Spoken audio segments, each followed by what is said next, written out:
أعوذ بالله من الشيطان الرجيم. بسم الله الرحمن الرحيم. اللهم صل على سيدنا ومولانا محمد وعلى آل سيدنا ومولانا محمد وبارك وصل وسلم عليه. الحمد لله نحمده ونستعينه ونستغفره ونعوذ بالله من شرور أنفسنا ومن سيئات أعمالنا. مخکی په الحمد لله کی اظهار د صفاتو کمالیه او د الله په صورت د جملې اسمیه کی وشو چې په دوام او په استمرار باندې دلالت کوي.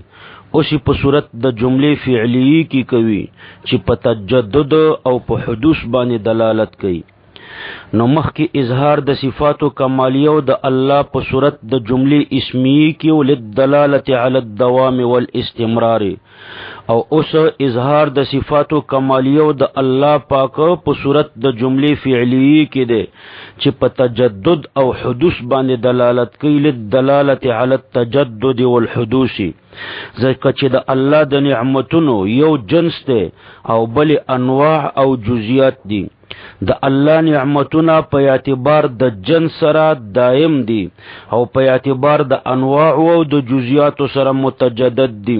نو جمله اسمیه د اول قسم نعمتونو په مقابله کې ذکر شو، او دوهمه جمله د دوهم قسم نعمتونو په مقابله کې صاحب د مشکات ذکر کړه. بیا په نحمده باندې اعتراض واردېږي چې مقتضا د ظاهر احمده یعنی صيغه د مفرد و، نو د مخالفت د مقتضا د ظاهر د پاره څه وجه ده؟ نو د دې د پاره ډېری وجه کې دي.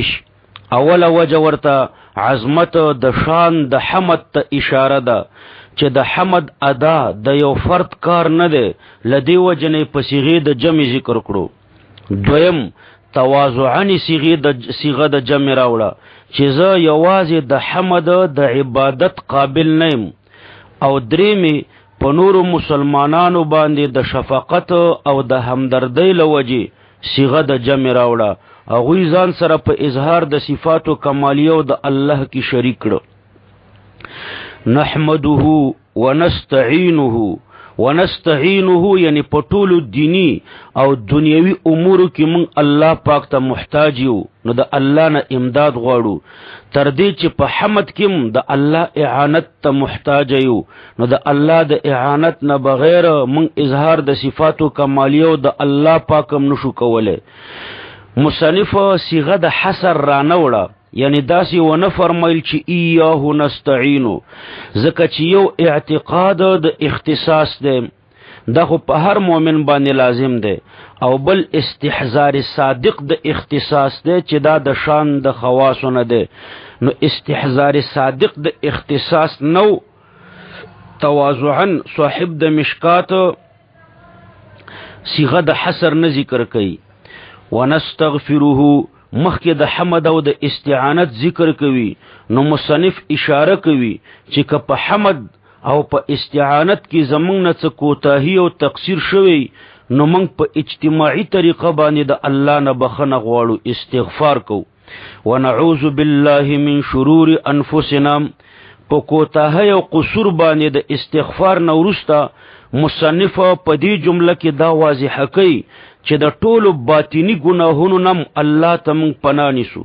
ومن سیئات اعمالنا، یعنی او د ټولو ظاهری ګناهونو او په عباداتو کې د سستۍ نم الله ته پناه نیسو.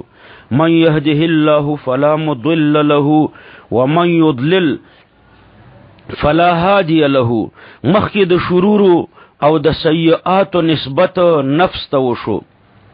من سیئات اعمالنا من شرور انفسنا، نو الته نفس ته د دې شرور او د سیئات نسبت شو.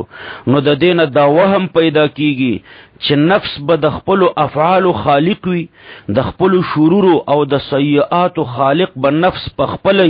نو د دفع د توهم د پاره او فرمایل چې د شرور او د سیئات خالق الله پاک دی، کاسب ورته عبد دی. دا جمله چې من يهده الله فلا مضل له ومن يضلل فلا هادي له.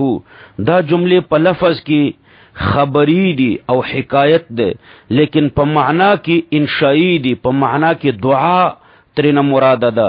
یعنی یا الله پاکا هدایت او گمراهی ستا په اختیار کې ده، فلهذا موږ ته په صراط مستقیم باندې د تللو او د گمراهۍ نه د بچ کېدلو توفیق راکړي. فمن يهده الله فلا مضل له، دا یو جمله ده. ومن يضلل فلا هادي له، دا دوهمه جمله ده. په دواړو جملو کې من موصوله ده او د نحوی د قاعده مطابقه په سله کې د ضمیر ذکر کول، د ضمیر د موصول ذکر کول او د ضمیر د موصول حذفول دواړه جایز دي. نو په اوله جمله کې ضمیر ذکر شوی دی او په دوهمه جمله کې حذف شوی دی. په اکثر نسخو کې داسې دي چې ومن یضلل فلا هادی له. حافظ ابن قیم رحمه الله فرمای چې د هدایت د پاره 4 مراتب دي. اوله مرتبه د هدایت عامه ده چې د ټولو مخلوقاتو په مابین کې مشترک ده. هر حیوان ته الله پاک د جلب المنفعت او د دفع المضرت هدایت کړی ده. دا هدایت عامه الله پاک په یو آیات کریمه کې ذکر کوي، اعطى كل شيء خلقه ثم هدى. دویم اراءة الطریق، د خیر او د شر، د نجات او د هلاکت د لارو بیان. لکه الله پاک دا هدایت په دې آیات کریمه کې ذکر کړی دی چې و اما ثمود فهدیناهم. او دریم صراط مستقیم ته رسول، ایصال الی المطلوب، صراط مستقیم ته رسول. الله پاک د دې هدایت ذکر په دې آیات کریمه کې کوي، یضل الله من یشاء ويهدي من یشاء. نو د مصنف په دې عبارت کې چې من يهده الله فلا مضل له ده، امدا دریمه مرتبه مراد ده چې صراط مستقیم ته رسول دي. په کوم ځای کې چې د رسول الله صلی الله علیه وسلم نه د هدایت نفي وي، الته همدا مرتبه مراد ده چې صراط مستقیم ته رسول دي. او په کوم ځای کې چې اثبات وي پیغمبر علیه السلام ته د هدایت، نو الته دویمه مرتبه یعنی اراءة الطریق مراد ده، د خیر او د شر، د نجات او د هلاکت د لارو بیانول. څلورمه مرتبه د دې درېمه مرتبه انتها ده چې جنت او یا جهنم ته داخلول دي. الله پاک د څلورمه مرتبه ذکر کوي، فرمای چې يهديهم ربهم بإيمانهم جنات تجري من تحتهم الانهار. دارنګي الله پاک فرمای فهدوهم الى صراط الجحيم. واشهد ان لا اله الا الله. شهادتين ذکر کړل چې په دې حدیث باندې عمل راشي چې کل خطبه ليس فيها تشهد فهي كاليد الجزماء. ابو داود باب فی الخطبه رقم 4841. شهادت فعل د قلب ده او د بل چا د قلب په حال باندې څوک نوی خبر، لدی وجه صرف د خپل زړه شاهدی ذکر کړه. او مخکې صيغه د جمع ذکر کړي وي، حمد، استعانت او استغفار د په صيغو د جمع ذکر کړیو، ځکه هغه افعال ظاهری وو، خلق ور باندې خبرېده، لہذا الته صيغه د جمع ذکر کړي. شهادتن تكون للنجات وسيله. شهادتن مفعول مطلق ده او موصوف ده، ورسته جمله ورته صفت ده. وسیلتن د وسیلین مراد سبب د علت نه ده، ځکه چې اصل علت د نجات د پاره د الله فضل او رحمت ده. رسول الله صلی الله علیه وسلم فرمایي چې لن ينجي احدا منكم عمله. قالوا ولا انت يا رسول الله؟ قال ولا انا الا ان يتغمدني الله برحمه. صحیح بخاری جلد 2 صفحه 950. ولرفع الدرجات كفيله. د شهادت د پاره طالبانو 2 مرتبه دي. اوله مرتبه دا ده چې اعتقاد او یقین مضبوط شي، لیکن د ارتکاب د اعمال صالحو او د اجتناب د اعمال طالحو د پاره موجب نشي. او دویمه مرتبه دا ده چې د دې د پاره موجب شي. اول شهادت د نجات د پاره سبب ده، او دویم شهادت دا د رفع درجاتو د پاره کفیل دی. واشهد ان محمدا عبده ورسوله د رسول الله صلی الله علیه وسلم مشهور نوم په مخکینیو کتابونو کې احمدو، په اسمانونو کې په احمد باندې مشهورو، او په دې امت کې او په ځمکه کې په محمد باندې مشهور دی. واشهد ان محمدا په عبد کې انصراف من الخلق الى الحق دی، او په رسول کې انصراف من الحق الى الخلق دی. نو وصف د عبدیت اشرف شو په نظر سره وصف د رسالت ته، ځکه په عبدیت کې انصراف من الخلق الى الحق دی، نو ځکه مقدم کړو. په عبدیت او په رسالت ذکر کولو کې په يهودو په نصاراو باندې رد دی، یعنی موږ د نصاراو په شان باندې عقیده د الوهیت نه ساتو، بلکې خپل پیغمبر ته عبد وایو، او د يهودو په شان تفریط هم نکو چې د رسالت نه منکر شو. الذي بعثه وطرق الایمان قد عفت آثارها، داس رسول چې الله پاک راولې غلو. الذي موصول دی الذي بعثه، او د بعثه نه شروع تر جهل مکانها پوری سلده. په وطرق الایمان کې واو حالیه ده، او فشید دارنګي شفا دارنګي اوزح دارنګي ازهر، دا په دې فعل باندې چې سله ده، یعنی په سله باندې مرتب دي. موصول سره د سله د رسوله د پاره صفت ده. د عبارت خلاصه دا ده چې دنیا ته د رسول الله صلی الله علیه وسلم راتلل په داسې وخت کې وشو چې خلق په جهالت او په ضلالت کې انتها ته رسیدلیو، او هیڅ داسې صحیح قیادت نو چې خلکو ته صحیح اعمال، صحیح اخلاق او صحیح عقاید ورخودلې وي. د دې اشد ضرورت په وخت کې الله پاک محمد صلی الله علیه وسلم مبعوث کړو. الله پاک فرمای چې لم یکن الذین کفروا من اهل الكتاب والمشرکین منفکین حتى تأتیهم البینه وطرق الایمان قد عفت آثارها، په داسې حال کې چې د ایمان د لارو آثار زړ شویو. وخبت انوارها، او د ایمان د لارو رڼاګانې مړې شوې وي. ووهنت ارکانها، او ارکان د دې لارو کمزوري شویو. وجهل مکانها، او مکان د دې لارو ورک شویو.